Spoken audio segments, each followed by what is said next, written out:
Hey everybody, welcome to Stu and the Nunn episode blah blah blah blah blah blah blah blah blah. Because we're getting so high in the numbers, kind of like our age with the grayness in our beards. Troy, or the unpaid producer Rob, will tell you actually what episode number this is. But welcome to the podcast slash show. That's it. That's right, man. How you doing, Toby? You know, like I'm over here in the great Republic of Tejas, living the dream. How is that? How is the Southern studio going? How's that coming along? Well, tonight, the Southern studio consists of my kitchen table and my number one bird dog right here. My number one bird dog. Maybe she'll make an appearance. That or she'll just lick my leg the entire night. We're chilling. We're just chilling here. It's nice to not be doing it in the office. Get a few extra moments at the house. Yeah, absolutely. And this is episode 262, just in case you were wondering. 262. It is getting up there. And that sounds like an armored unit. It does. 262. Roll heavy. Who you with? Who you with? That's it. 262. That's it. Deuce tank. But yeah, good to see you. Yeah, in the northern studio, it is a nice, cool 72 degrees up here, and going good. But no, good to have everyone here. Thank you for joining us on this show. There's a lot to talk about. There's so much stuff to cover. I don't think we didn't do a show last week. No, I was out at Joint Base Lewis McCord. Yeah.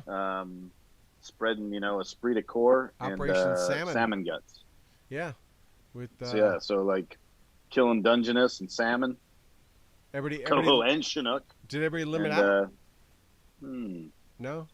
Well, did everybody get something? Close. Oh yeah. Okay. Everyone. I saw a lot of pictures. Everyone comes home with full coolers. Yeah. We like everyone catches and then we consolidate and distribute. Split, right? That's what we used to do when I lived in Alaska, right? We put 6 people on a boat and cut everything, and everyone just splits it evenly, and everybody gets something. That's what happens. And there was nobody that didn't get anything. Some were larger than others. We had some pretty big Chinooks caught, and then we had a bunch of coho caught. And then everybody got their limit of the Dungeness. Nice. We got after the little underwater arachnids. Did you guys steam them up fresh, like right out of the water? Right on the dock. That's like nothing we didn't better. even, steamed and cleaned in the marina. Yeah, it doesn't get any better. Don't even need plates or forks. Just eating it, just pulling it right there. Come on. Yeah. And then and the rest, we vacuum sealed, and everyone gets to bring home and share the bounty with their families. Nice. So, good to see all the old tomahawks. It was a good one. Veteran outdoors. Right. Yeah, and I got to actually, kind of a odd experience up there. I think I might have shared it on my Facebook today.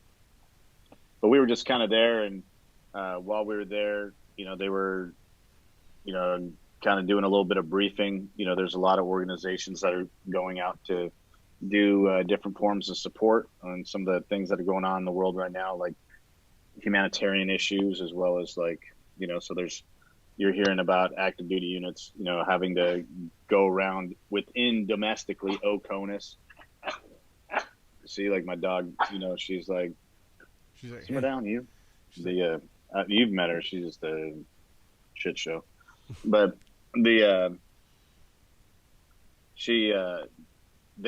they called the formation, and while we were at the formation, we were just kind of nearby, and then I got kind of put on the spot. So it was interesting. It's been a long time since I've addressed a formation, let alone a battalion / task force size formation. They had you address. They had you come up front. I was like, I don't know what to do with my hands now. Like, nah, but did you come up, salute, and take command? Like come up and salute, do about. No, I didn't. They'd already fallen out and fell in upon. Bring it around, half circle, bring it in. Tomahawk 6, and then I got to on behalf of the group that were with us, kind of address, and so it was neat. You never had to do that. They never had you do that before, huh? No, I mean, and I never. That's something we've never even thought about. And to be honest, look at me. I'm not, a formation guy anyway. So yeah, it was it was neat. It kind of made me think on my feet, because you realize like they're actually listening. So you should probably say something Did you valuable. crack some jokes? Did you be like, I, I used you to know, be I, where you I, were. One day you'll look like me where I'm at.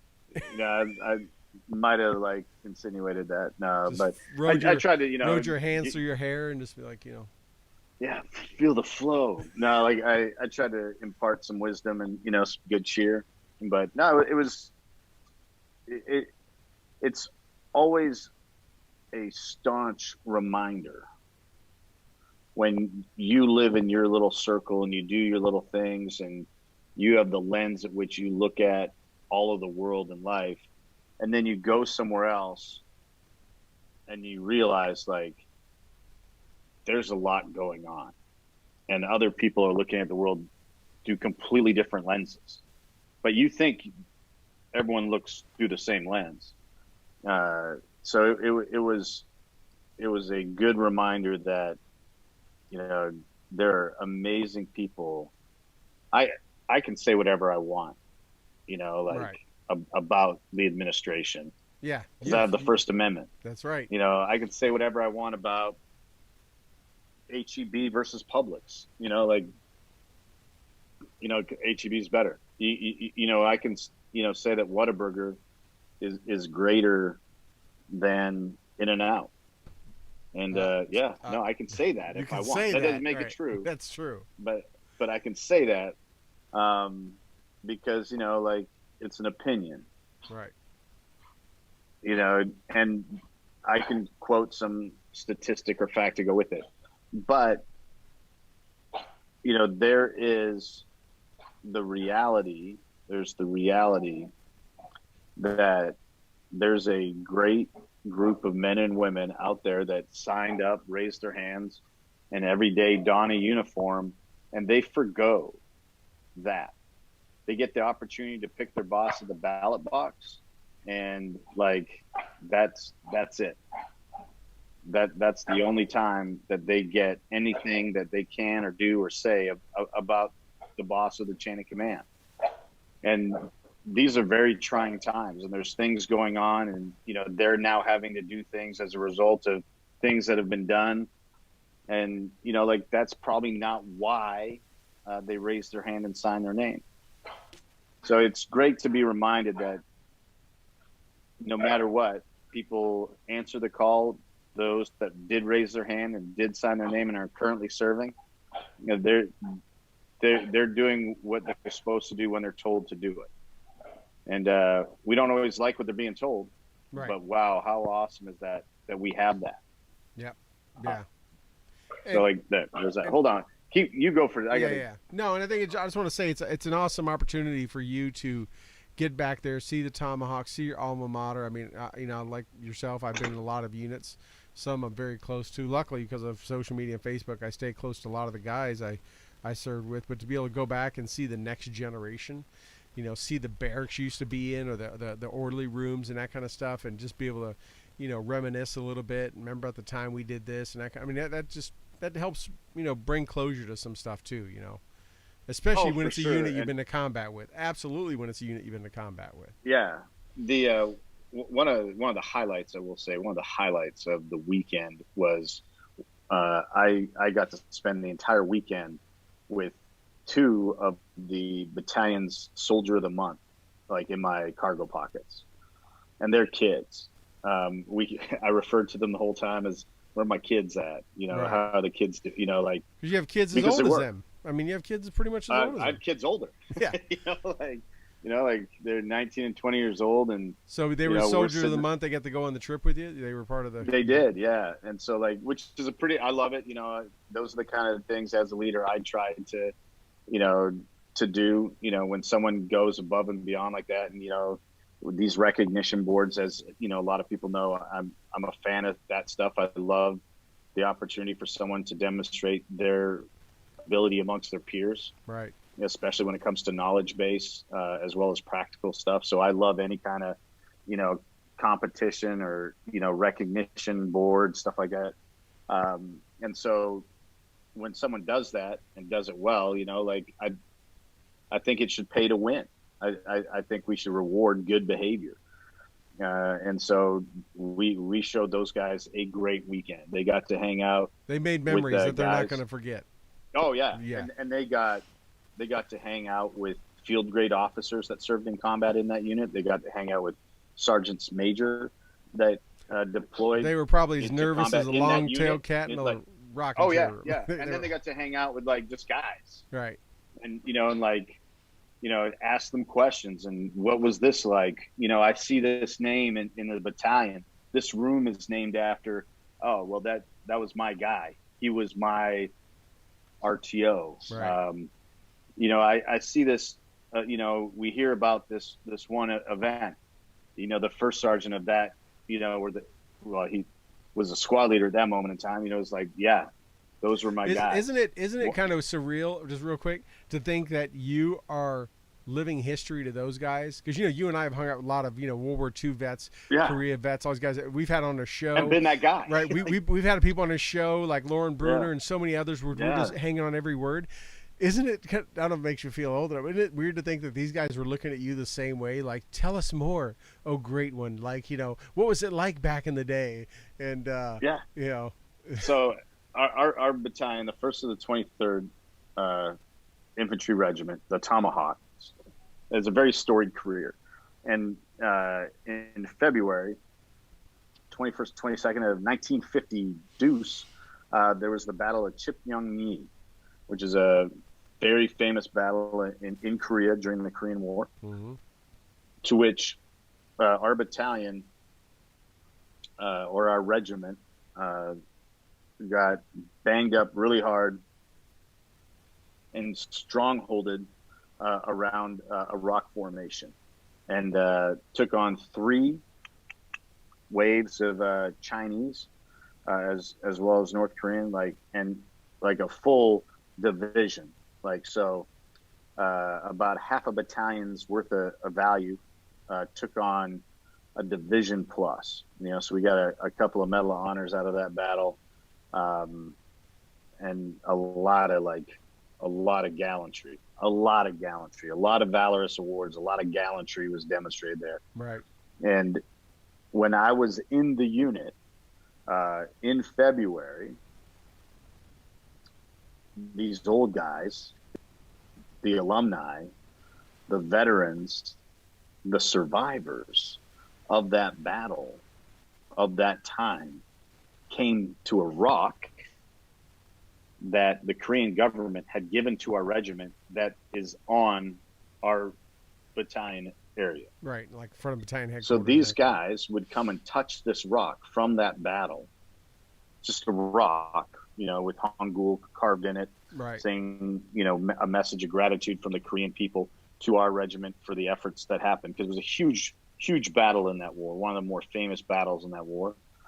And these guys, these old timers, would come and they'd lay hands on the rock and they'd weep for their fallen, and then they would, commiserate about life, and then they would, come and break bread with us or right, hang out with us, and I'd see those guys go over there. I'd always give them a moment, not to intrude, but upon invitation, would soak up anything I could from them. Right. And they like were a legends. Sponge. Yeah. And they were all absolute legends. And when we were going, we're at the airfield and we're leaving to go to Iraq in 2003.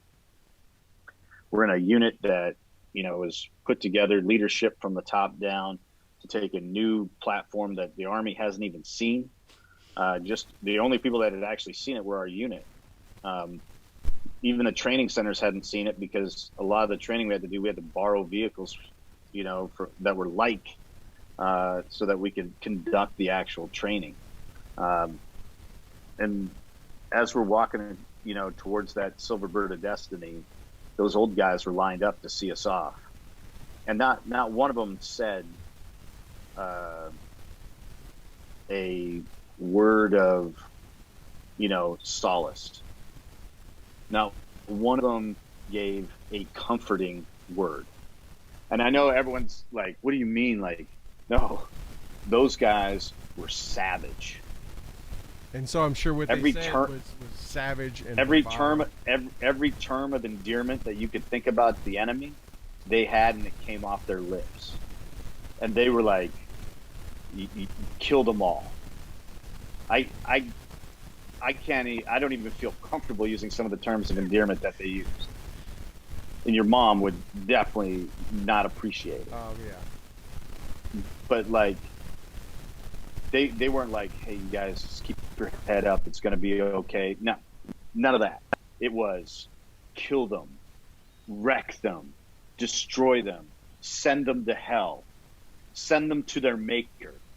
Like, and and I gotta be honest with you, like at that moment, I probably could have used a pat on the shoulder and was like, "Hey, I know you're gonna miss your kid.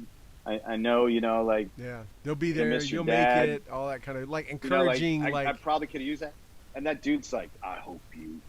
And I was like, "Oh, I'm going to war. yeah, Thank you, thank you. Let me get my head on my ass, yeah. get my mind right." They weren't Woo! they weren't And blowing sunshine and fairy no, tales. They were like and that was the message we actually needed. right. That was the message we actually needed. And I remember what an impact and how powerful it was that these guys would come to the Rock. And when we really needed a message, they gave us the right message. And so I've always been like, you know what? That Rock isn't mine, even though it's our regiment. We have a memorial for our guys with way too many names on it. And man, I go to that. You know, I say hi to my buddies that we lost. I say hi to my friends that we lost, and then I go see the guys, and I make sure that they see us doing that. Right. And that's what we were doing. And they had this battalion formation, and they're like, "Why don't you come up and explain what you're doing?" So I kind of was like, "Hey, we've been coming here for this many years. We're gonna continue to come here every year." Um, the old guys came in February because it was the Battle of Chipyungi, and we go, you know, early September. One because of the fishing season, but primarily because August 6th, a great guy, Staff Sergeant Jake Thompson, gave his life, and one of my guys, September 14th, another Jake, but with the name Demand, made the ultimate sacrifice, saving his guys in a very heroic way. And so we kind of split the difference between these guys. They were all salmon fishermen. We all went fishing together. That's where I would do my counseling. And instead of sitting in the whatever, and where everyone can hear what you're saying, because it's just chain link walls, the old company rooms and stuff. Right. And so I would take them to a riverbank and try and speak into their life, their career, also get their feedback on me and my leadership. And so like kind of explain it to the guys, and then it's like, hey, you might not see it on TV, you might not hear it on the radio or on XM or in the podcasts, but like, you are loved and you are appreciated, and we are grateful, and we know who you are. You have a face and you have a name, and It's just like, amazing to see this. It's almost like generations of family, right? Grandfather, father, yeah, son, kind of thing. Same concept. In all reality, we look at each other as brothers and everything in the military, of course, especially if you've been to combat. So to think about these veterans from Korea, right, to veterans that are Iraq, to now these young privates that'll probably be a veteran of something if they haven't been already, right? yeah. To like I say, you're that old dude that it wasn't really long ago, to be quite honest, that you were looking up to those guys in awe and just Oh, like 100, yeah. and and humility and it, and going and just be yeah, like, this dude is awesome, like and to think that you're one of those guys now, right? yeah, they were absolute legends. So legendary that Too bad you couldn't we get some of those named. old Korean vets out on a Operation Salmon trip. Yeah, they're diminished in numbers, to be Yeah, quite they honest. are. Yeah, That and the three that I know that they're still with us, they have severe mobility issues, and the boats would probably be a little too much for him. Yeah.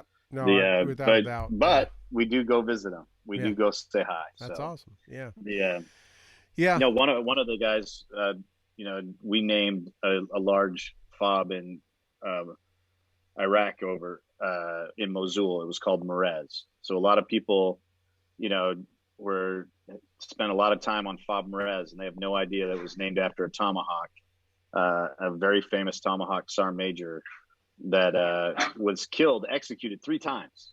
He was shot in the head and left for dead. Then he woke up underneath the pile of bodies, worked his way out, fell in the river, floated downstream, This and is in then Korea. got pulled out. Yeah, got pulled out, and then he was alive, and so they didn't want to waste a bullet on him, so they bayoneted him, left him for dead again. And then he got shot in another battle. These guys were hard as woodpecker lips, Yeah. yeah, no, and but anyway, we went down a little bit of We rabbit did. hole We there. did. We got a lot to cover. We covered quite a bit there, but that's okay. So we got a number of things to cover on tonight. I don't know if there's anything in particular you want to hit on first in the time that we have that really we've got. Yeah, no, I'm going to touch on information. I'm going to touch on information, and then I'm going to touch on people in positions. So they kind of come together, right? So they kind of come together, but we are supposed to, when a president is elected, we are supposed to, that president, that administration is supposed to pick the right people for the job. And so now I'm going to piss some people off here. So just tighten your bootstraps, because here we go. Because I'm going to compare our administration versus an administration that just got named. All right. So buckle in. When we, as the American people, voted allegedly and elected Joe Biden into office, it was his job, his responsibility to create a cabinet and put people in positions to help administer his government and his policies. You heard me on the show say it back then that I disagreed with the selection of the Department of Defense nomination, General Austin. And I said, why? You can go back. You can just look at the date of his nomination and the nearest corresponding show afterwards, and you will hear me on this thing saying, why is this guy nominated? Because he was a failure as a military leader. He was the reason ISIS got a stronghold in Iraq, because of the way that he boloed the withdrawal. Yep. So forget news talking points and the information that flowed out at the time was the Obama administration. So they were the press loved him. They're like, "Look at this great job we're doing leaving Iraq," and pretending like ISIS didn't play a major role there. So the guy that caused and is directly responsible for the rise of ISIS gets nominated to be the Secretary of Defense. And I brought it up then. I was like, this guy is unqualified for this job. This guy is a failure. There's a lot of great other opportunities out there. And we wasted a waiver because he was so close from a separation of his military service. He required a special waiver from Congress to be allowed to be considered for that nomination. Yeah. So they held 2 different votes, a vote to give the guy a waiver and then a vote of nomination. The information that was presented on him could not have been accurate. It absolutely could not have been accurate. Because if it was, how did this guy get the job? Because there's facts about his failure. Right? So documented. I'm going to go out on a limb and say he got his job because someone was trying to check some kind of diversity block. Because that's the only thing he qualifies as. He doesn't qualify as a successful military leader.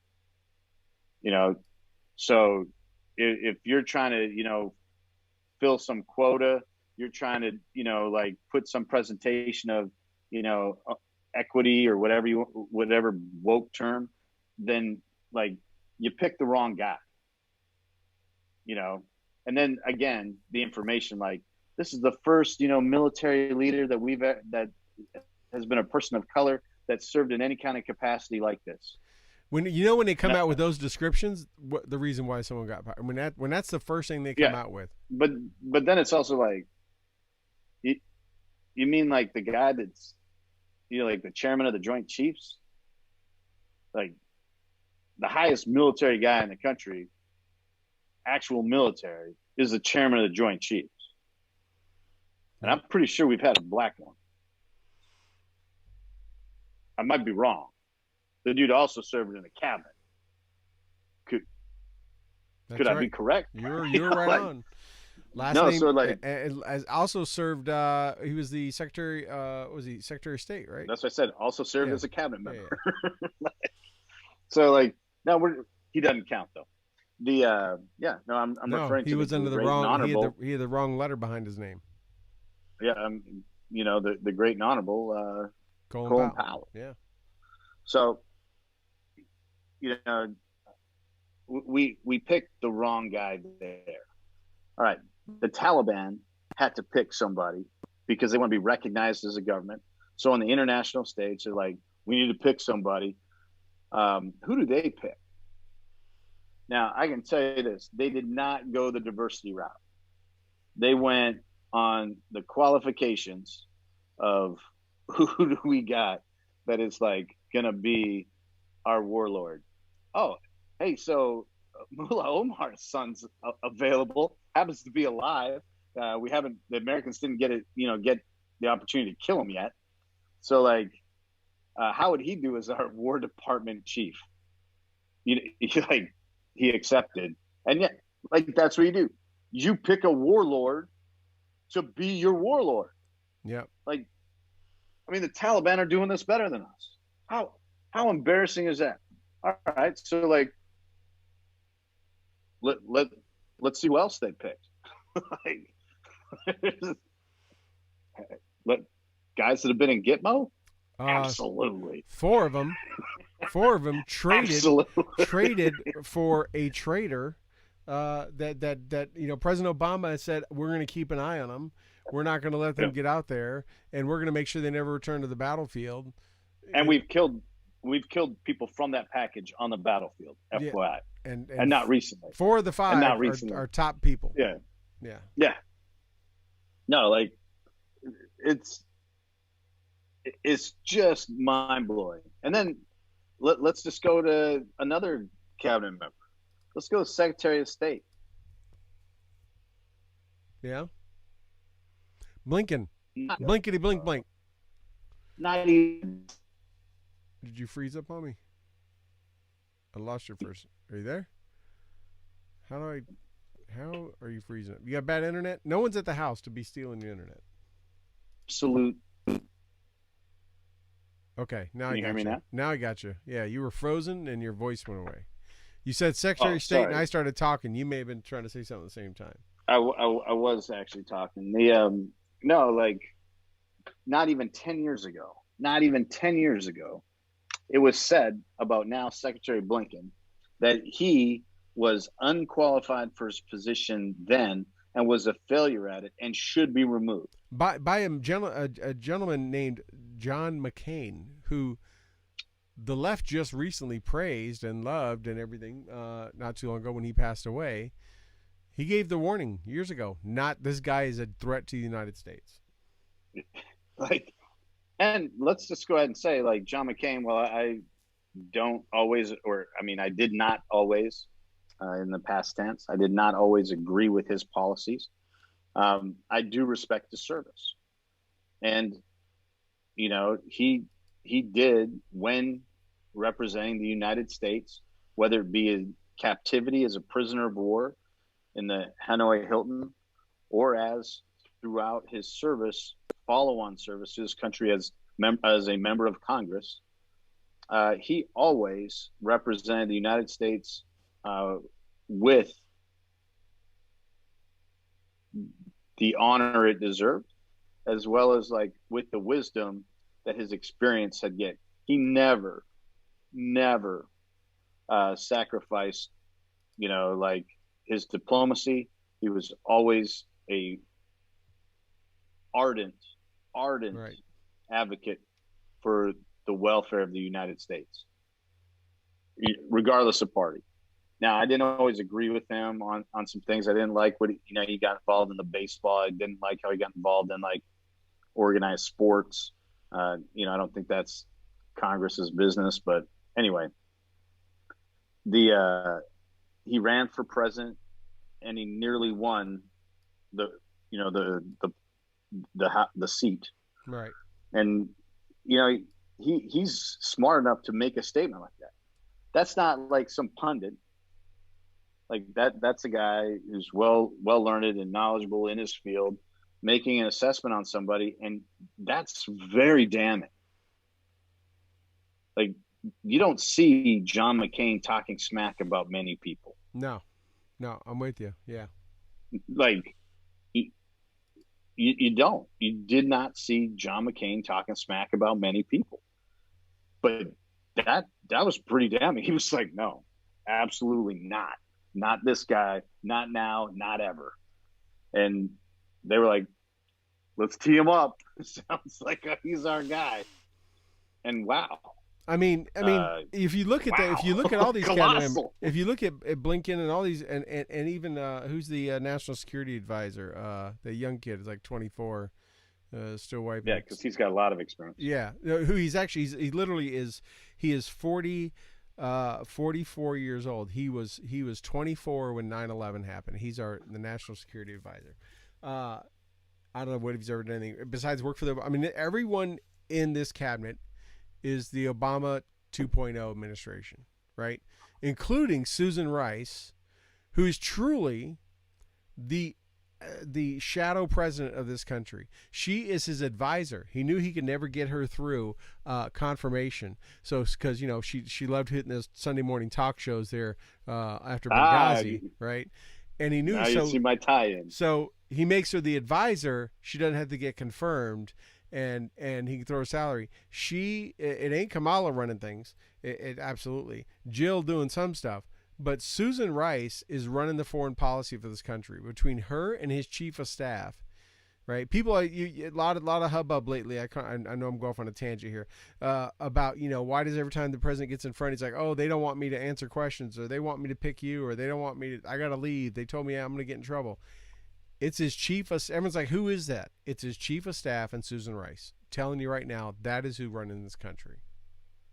So let's close that loop. Let's close that loop that we talked about in the very beginning about what I was going to talk about. Right. Information and positioning. After Benghazi, Susan Rice, on behalf of the State Department, went around and crafted all the messaging and went around, and she was the one like every day on the soapbox. That's not what happened. This is what happened. Like it was this video. It wasn't like right. And that's what got sold to the American people. And it got sold to the American people with such success that when people pushed back on it, said like, actually, I don't think that's what happened. Some Americans got killed. Let's do an investigation. But the information at that point in time was so skewed because of the success of the misinformation from her. Benghazi's like this right-wing conspiracy theory. Right. When it wasn't a right-wing conspiracy theory, it was a left-wing failure. Right. That cost left-wing lives. Pretty sure the ambassador was a Democrat. It was a threat to it was a threat not only to the president, but to who they thought was going to be the future president, who was the Secretary of State. The two people ultimately responsible for an ambassador and an embassy foreign presence, right? Fast forward, we're seeing the same kind of misinformation And this is the administration that say they're in a war against it, right? Right. We're in a war against Most misinformation. transparent administration. But they are absolutely 100% the purveyors of misinformation. You know, like we're going to have 2 guests upcoming that we're recording here in the very, very near future that are going to talk about their experience overseas in the past couple weeks. Yep. Recently. You know, we're going to get a behind the scenes inside view of what that was. We're going to share that with everybody. Our government, the Secretary of State and the White House have stand on pulpit saying that they executed the greatest airlift in the history of humanity. But they didn't do shit. They didn't do it. Almost the opposite of doing an airlift. Right. In fact, I'm pretty sure there's some planes on a tarmac right now that were wishing that they would be airlifted. Yep. But they don't count because they weren't left behind. And they're definitely not hostages because they're free to leave at no time. Yeah, like don't use the word stranded. Don't use the word stranded either, because that's got some different stranded meaning. happens at DFW. Yeah, it doesn't happen at HKIA or at this other strip. No, they stand there and they tell you that the sky is green, as green as the shirt that I'm wearing, and yet people are like, "Oh yeah, well it must be, it must be," and like that is not the case. The State Department and the Department of Defense were not who got all those people out of that country. It was other countries, non-government organizations with a metric shit ton of combat veterans pulling the lion's share of that load. Yeah. I think what was now, the quote? What was the quote we got? Was not to take away, right, of the flights of when they in the heat of it. DOD that were there doing great things. Yeah, but when they were talking about a flight leaving every 39 minutes, over 50% of those were private contracted flights, right? Of every 39 minutes, 24/7, when it was in the heat of it last week, or before last week, it was, I think it was 58% of those flights every 39 minutes were private contracted flights. Were regular commercial jets contracted, paid for by anyone from anyone, right? From Glenn Beck to congressmen to private citizens raising money and using their own credit cards. To Troy Stewart and Toby Nunn putting money into SaveOurAllies.org. Right. Like to these other organizations, to supporting guys like Scott Mann, like that was on the show. Pineapple Express. Yep. Man. The Pineapple Express. I mean, we had the Pineapple Express on here, a week before it went down? The day before he left. Right when the show was over, he said, "Yeah, I got something going on tomorrow. I'll keep you up on that." I was like, we were talking to him. We were talking to him on the eve of the Pineapple Express launching, but a week before anyone found out about it because they knew OPSEC, right? Yeah, and they knew how to control it. And no, like and those boys were running missions out the wire, snatching and getting back. I mean, now all these things are talking points. And all this information is getting banned. And all these people that are absolute failures, everyone can see what failure they are. Yet the information that's being shared is, no, you can't do that. Or that's not how it is. Right. Or I can say to Congress, that's not true. But man, I tell you what, like we talked about this, your boy Fauci, boy's about to my boy. The guy Fauci just got busted out for lying to Congress. Yeah. With the very conversation, like, it's a crime to lie to Congress. No, I never did that. We never did gain a function, and we did not send money, and we did not participate in that. Like, he was purposely called out. He was being asked by a fellow, but not just a congressman, not just congressman, a doctor. A doctor board Yeah. certified, not a doctor like of education, like maybe a certain first lady, a Yep. practicing doctor, board certified Yes. doctor. Yeah. Yeah. And he was like, and I've never lied to Congress. We know, like, yeah, I've watched, like back when, Clapp and was his name, the old intelligence guys were like Clapper? speaking. Yeah, Yeah. Clapper, right? Like the old intelligence guys were speaking, to Congress, and we knew they were lying because we're like, wait a second, no, like that's not what happened there. We know what happened there. Yeah, when they were like, "Have you ever spied on American people or whatever?" And they'd be like, Right. "Well, no one said we spied on them on purpose." I mean, it was just like, But we knew that to be a lie. right, right, And they're like, well, that, like, hmm, was it? right. Yeah, they weren't. And and so like we have an administration that is saying that they are, in a war against misinformation, and everyone needs to get vaccinated, and everyone needs this, and everyone needs that. Don't use this. Don't do that.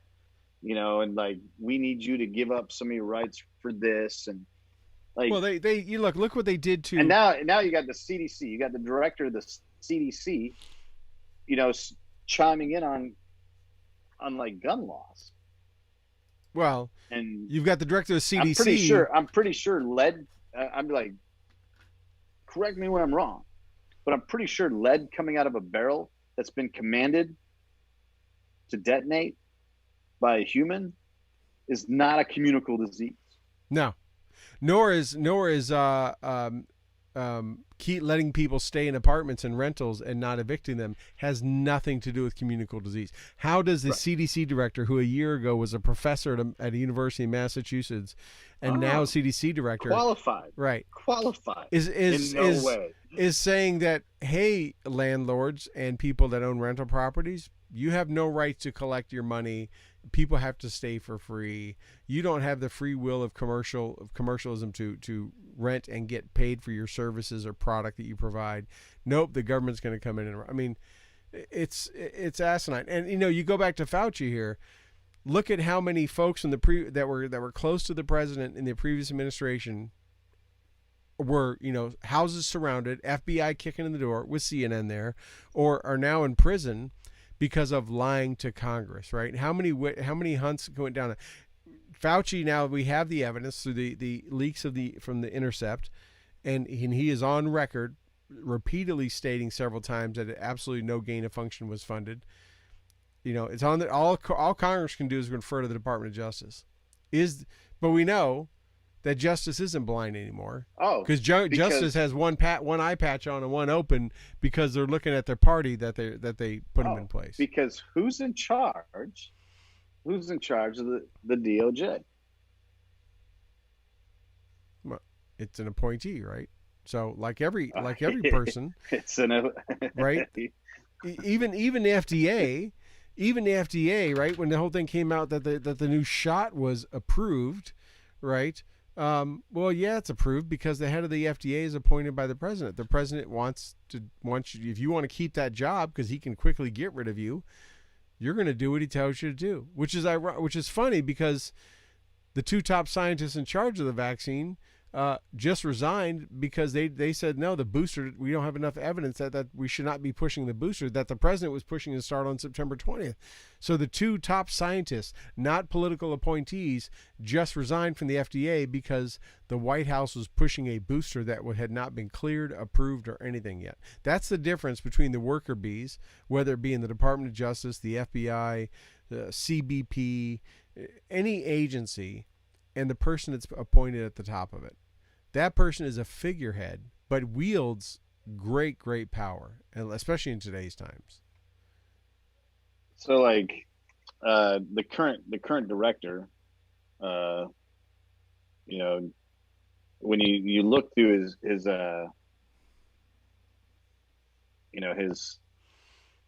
his bio, he served as, the closest he came was serving as like the deputy, as an interim to the deputy attorney general, but like he he's pretty close. Like he actually has like, he is like close by definition to what it is. But this is the director of the the attorney general's office. Right. Now, the like when we look at how some of these guys are put there, like I'll use And gals. Mayorkas and gals, yeah. Like Mayorkas, the guy's a trial lawyer, but he's in charge of Homeland, and like, what does a trial lawyer know about national security? Right. Like, because I'm pretty sure like Homeland Defense is the epitome of national security. Securing our borders is paramount, the number one thing you're supposed to do in terms of national security. But just one part. Right. I guess. Lots of parts of that, but transportation security, right? A chemical attack, natural disaster, yeah, right? All kind of things. Infrastructure security, all that stuff falls under, Department of Homeland Security. Like I'm in the airport, and every airport I've been in lately, which has been a lot, they're playing a video of him explaining how to take your shoes the importance of how to take your shoes off. I'm like, shouldn't you be like doing something more important? Yeah. Like, they just have him read the same script the last guy did and all that. But yeah. But anyway, yeah. That's kind of where I'm at. No, I mean, and look, we talk about the transparency and the honesty of this administration. We go back to Blinken, for example. I mean, he's flip flopping like John Kerry. I mean, he was like, no, the Taliban's not keeping flights from leaving, like you were just talking about. Now he's saying, oh, the Taliban is keeping flights from leaving, and it wasn't us. And then we get emails leaked that nope. There's and as you talked about, we got some guests coming up, and we know enough people that are on the ground right now that have something to do or have had something to do, but have something to do with those 4 or 5 planes sitting at Mazar-e Sharif, and now we have the emails out there. Will someone hold them accountable? I guess it all depends on how much uproar does there have to be that the media will start to actually be the media. Or members of Congress, like you have what's his name, the one out of Connecticut, the Democrat, who's very upset, if a diehard Democrat, right? He's slamming the administration. That's okay. That's what we need to see, is just holding people accountable, regardless of the letter behind your name, right? Yeah, I mean, well, one, you don't have to slam somebody to hold them accountable. You can hold people accountable with love. Mm-hmm. Our parents did it all the time. It's far more impactful to disappoint somebody than to like get smacked by somebody. Like, you know what I mean? Right. Like, yeah. I mean, with his eyes, man, that was far worse than when he admonished me with his hand. Yeah. So like, we can criticize and we can admonish. And we can hold people accountable without, like having to bash, right? But if the president held his people accountable, right? There should be some accountability, right? I mean, the president held his people accountable, and just maybe his poll numbers would not be in the freaking tank, right? Just admit, go to Austin, go to Blinken, and like, you got to fall on a sword for this one. You need to resign, right? I need to show the American people that I'm holding, that I'm, the buck does stop with me, and I'm going to hold people accountable. And if they don't do their job, I'm going to get rid of them. A lot of people criticize President Trump because he was firing people all the time. A lot of them were generals, but you know what? They didn't perform. They didn't support his policy. He'd say, then, they would either have the wherewithal and the manlyhood to just say, I need to leave if I can't go along with this, or he would get rid of them. And yeah, he had General Mattis, Secretary Mattis, General McMaster, right? General Kelly, right? HR, right? Great, phenomenal leaders who have a lot of respect for. I've gotten to meet a couple of them and a lot of respect for. But he still, they didn't toe the line or didn't go along the same thing. Time to go. He was, but Biden doesn't have to be that. He doesn't have to be you're fired part two. But look, when people screw up as bad as this has happened with Blinken or Austin, right? It's you got to bring it. The coach, look, the team is doing poor. We know it's only been one season, but they didn't put one W on the board, and yeah, we're ending this contract early, right? It's time to go. I got to bring in something's not working. It's not clicking. The plays aren't going right. The players aren't listening to you. Whatever it is, bring in a new coach. That's what needs to happen. But just keeping him there and rambling on about what you're supposed to call a tornado or not call a tornado, and all this other mess that he's been doing. I mean, the guy is. I mean, the president is just. He's as sickening as it sounds, because I have the utmost respect for the office of the president. Is he has turned into a laughing stock. I mean, I may not have liked what Obama did and a lot of his decisions. Not everyone. There were some things I agreed with, but most of them I didn't. But at least he held some degree of respect for the office of the president, and he talked a good talk, and he had the demeanor and the cognitive ability and everything else, acting and looking like a president, even though he's a brand new senator that just fell into the job, right? And other people would say, well, the President Trump didn't act like a president. No, he didn't, but I think a lot of people were wanting someone not to be all smooth and political, and that's the way he acted. You got what you got. So now we have, President Biden, who at 48 years in government, 3 times trying to attempt to be president, finally got to be president, could not get endorsed by the previous president, who he's a VP for 8 years until he was the only one left. I can go on, is now in the role, and is telling people he can't speak and turns his back on the American people when they need him most, when the world is looking at us, and he comes out and talks about his Build Better plan and turns around and walks away. I mean, it has really become. I mean, China and Russia in their media are all making fun of him and making fun of us. We have the House of Commons, lambasting him. We talked about that a couple weeks ago. We have leaders. Held him in contempt. Tony Blair just came out and just freaking slammed him. I mean, it just. Is this what we wanted? Is this the foreign policy? The person who said during the campaign they knew foreign policy better than anyone else. They've been in Afghanistan and Iraq more than anyone else. I mean, I got to think, Toby, there's millions of Americans that have buyer's remorse right now. Yeah, no, like I don't know what else you could have.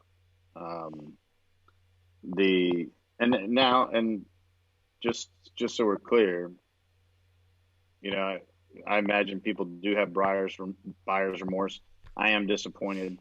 I do believe in accountability, but let's account for it correctly, and if he got bad intel from poor leadership, like a guy like Austin, well, then Austin doesn't need to fall on his sword for the administration. Austin needs to take credit for what he deserves. Right. Same with Miley. Same with Blinken. Same with whoever. But if the buck truly does stop, like we've heard in a couple of speeches, if the buck truly does stop at the office of the president, then what's the president going to do to account? Right. And giving a speech saying that not only should there's nothing to account, there should be awards. I mean, he's all but said that he deserves a Nobel Peace Prize for what's happened. And that's the tone deafness and just the willful ignorance of his situation. I can't think of a time in history under any empire that someone boloed a fucking retreat as bad as this cat. Yeah. Yeah. And they can't even step back and look at it objectively, because what they keep getting told, Jen Psaki and all the rest of them have been told by a lot of media and other people, is it's not because you got out of Afghanistan. Everyone is pretty much saying, yes, it was well past due. It needed to happen. But they keep missing the part of it's how you got out of Afghanistan. I mean, I heard someone say the other day, some former leader that said even the lowest private would know that, hey, the first thing you do is get all the civilians out, right? Yeah. Women and children off the ship, before the crew leaves. You get all the civilians out. You get all the SIVs, the people you want out. You don't, when you're offered to keep Kabul or the airport, say, we'll just take the airport, when the bulk of the people you need to get out are in the city of Kabul, right? Yeah. And it's nothing to surge into 80 deuce in there like you did in a couple MEU battalions Yeah. to secure it and lock down all the road checkpoints and get the people through. And this is what we train to do. This would not have been hard to do. And then you roll your military out, but Yeah. and you leave and you can roll, and you roll out while you're rolling out the humans. right. You roll out all the things that you don't want to leave behind. Right, you take out, right? You throw that You're thermite. like, oh, You like throw that thermite and let it go. yeah, or you start ferrying, the helicopters out. Right. But if you can't move all those MRAPs that were sitting at Bagram, right? Bagram was the last place the Russians held before they left. That was their last piece of land. They knew how important Bagram was, much more defensible than well, it belongs to the Chinese now, right? And we and left, that's not even a joke, right? I mean, the Chinese. True. Mark my words, the Chinese will be on that airbase within the month. Yeah. Well, they're going. They've been invited to the whatever ceremony they're having. By the way, Toby, on 9/11. On 9/11, the Taliban government is having their swearing-in ceremony of their new government. They've invited the Yemenis. Not a coincidence. No, they've invited the Yemenis, the Chinese, and the Russians, state delegations, to come to their swearing-in ceremony on 9/11. Well, hey, Biden wanted that 20th anniversary. He decided to train to time, not to standard. He was all about being out by the 20th anniversary. He couldn't have wrapped that one in a bigger bow than he did, because it's going to be a hell of a 20th anniversary, and the visuals and the narrative from this is going to you think Americans are upset now. It's let that just get shown on all the media and played on Daily Mail and BBC and everything else through the weekend. It's going to, and then it's already going to infuriate a country and families of 3,000 enough who are going to be. Yeah, I have friends right now, Toby, that reached out to me this week who lost people at the Pentagon, who have marked every year, have told me I can't handle this weekend. The 20th is just it's about this milestone date that is just getting the people. We have kids that have lived their entire lives without their parents. We have kids that died in Kabul that were infants when 9/11 happened. This war literally lasted their lifetime. We have kids that were in their 19, 20 years old that were not born or born right around 9/11 that died in Kabul. Their entire life was all they've known is war. I'm excited. Maybe that's not the word.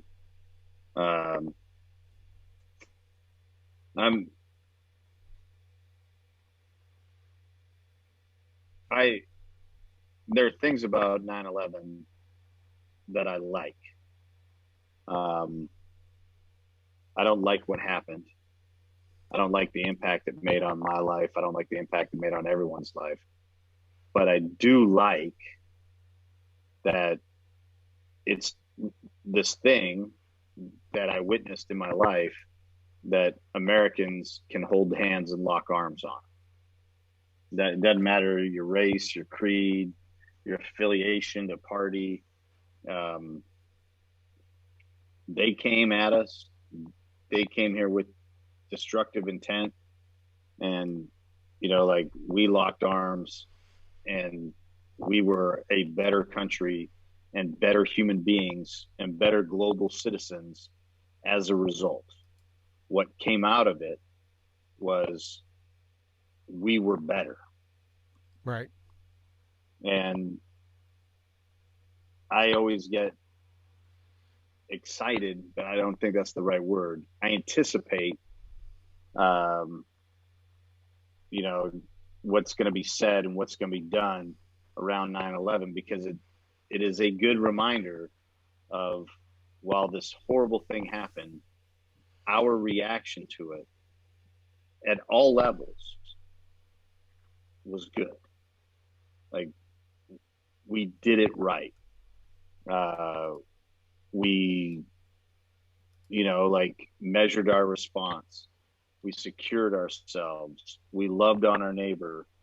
We worked together, firefighters and law enforcement from around the country got on planes and went to places to assist. Yeah. Uh, like Psychiatrists, doctors, nurses. we did we eh, did everything right at every level, and that's why one of the reasons I distaste, dislike, and have a strong distaste for filmmakers like Michael Moore is because they miss all of that. Like, I don't care what your political affiliation is. You want to make fun of a president, make fun of a president. I mean, I'm doing it right now. But like, don't miss like the goodness that happened. Like, Dude, those don't days forget, after, those don't forget days. that people died in Afghanistan, Right. and those people they didn't come up with that policy. They didn't choose and to be at that gate at that time. They were they were doing the right thing, and those guys were like playing God, trying to decide who made it through and who didn't. Yeah. Taking kids out of the hands of moms that were being thrown. Like let's not forget the greatness that we witnessed. But like all of that, all of that is now tarnished. Everything about 9/11 is now tarnished because of this, because of the events of what this administration have done. They've put an asterisk on something that doesn't deserve it. Right. Right. And I'm like, I'll be quite frank, you know, I'm concerned, you know, family members of those wounded at the medical facilities, Walter Reed and Bethesda, they did not allow certain people into their rooms, to include the president of the United States. Two families at Dover did not want him there, and that's why there's two of them were done separately before the cameras Yeah. turned on. They did not want him. They wanted the private ceremonies, right? And Yep. now you have families from all three locations of the 9/11, Pentagon, World Trade Center, and Shanksville, who have all written letters and said publicly they do not want him at their ceremonies. I mean, these are families that are so upset, even if they don't agree with the president on a lot of policies, how he handled this. I mean, I've heard it time and time again. I've the terms betrayed and stabbed in the back and that kind of stuff. These are families who lost people 20 years ago, yet because of how this happened and with this date happening right now, that they still feel that they feel betrayed. Yeah, I mean, he's put an asterisk on Right, for sure. right. Versus Um, doing it tactically, because if we'd had good generals, good leaders, they would have said, "Wait till the wintertime." Right? if he had a good Secretary of State, Right, the Secretary of Defense, like, who said, you know what? yeah. I know 9/11 is a big date. We need to wait till the wintertime. Let the Afghan security forces have a couple months to handle it on their own when they're not getting hammered because the passes are frozen over and Taliban are fair weather fighters, and at least they'll have a fighting chance. By the spring, we can say, hey, we told you, you had a chance. You should have did it. They would have 3 or 4 months, and it wouldn't be on the Americans' hide of why everything fell. Be like, well, they were in charge 4 months. They just couldn't handle it much past that. But no, we're going to do it in the height of fighting season. Is absolute asinine. I mean, a freaking E4 mafia member could have figured that out. 9-year E4 could have figured that out. Yeah, and the sadness is like, well, it's not my fault. I inherited this problem. Like, yeah, that excuse doesn't fly. You voted for this problem. Yeah. Like, sorry. And was the number 2 guy. Pretty sure for 8 years. Pretty sure you voted for it. Yeah. Yeah. And with the number 2 guy when you put the surge in. Number 2 guy when you're taking droning more people than anybody else. Number 2 guy when your boss called it the good war. So yeah. Right. That word was used. Yep. So yeah. Right. Anyways, we've been going a while.